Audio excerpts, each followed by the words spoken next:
we are learning Dhaka has written to India on Sheikh Hasina, asking Delhi to send Sheikh Hasina back.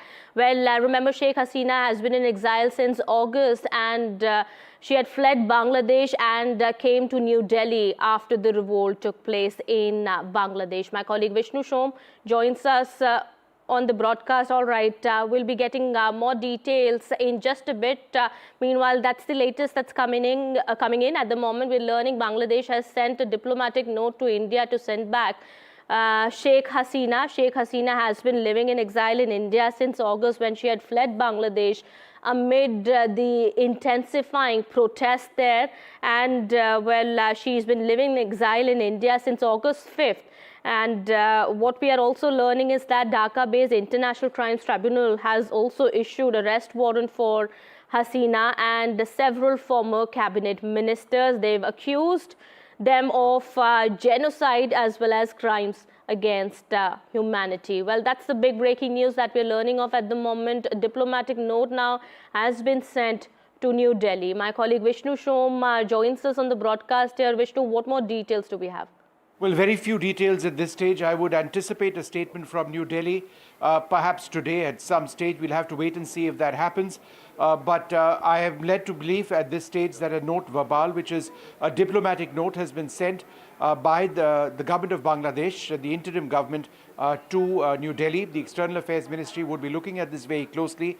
They've asked for Sheikh Hasina to return to Bangladesh. She, remember, fled to India on board a Bangladesh Air Force aircraft. She's been in India, in the National Capital Region since the 5th of August. Now, how New Delhi is going to respond to this, since this is now a formal request that she be returned, the former Prime Minister of Bangladesh be returned to Bangladesh. She faces lots of charges and accusations over there, or whether New Delhi decides that no, in fact, she's been a friend of India, which she has been for a very long period of time, and that New Delhi wants her to remain in this country.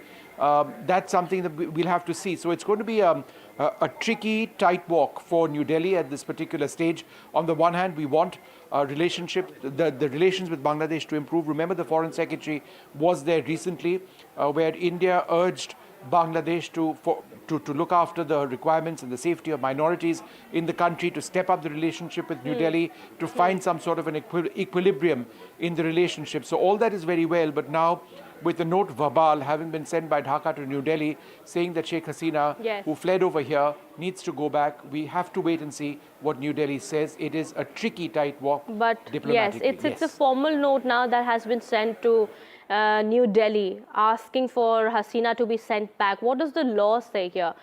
Would India or could India be in a position to say no to Dhaka? No, I think it is India's choice entirely.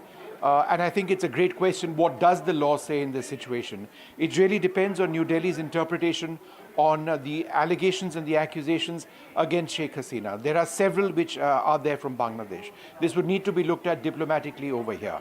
Whether some of these charges would be pressed by the interim government at the International Court of Justice is something that we're again going to have to wait and see. New Delhi, of course, reserves the right, potentially arguing that no, we'll have to wait and see, and we'll have to be certain that there is a fair process, a judicial process in Bangladesh. On the other hand, New Delhi could say no, that she's been a friend of India. We don't believe that there would be a process which is friendly or accurate or fair in Bangladesh, and hence she would need to remain in India. So there are very many options over here. Are we going to see New Delhi declaring an option today, or a statement other than perhaps an acknowledgement of what has happened? We're going to have to wait and see. Hopefully today there would be some response, but clearly it is something that New Delhi will need to respond to.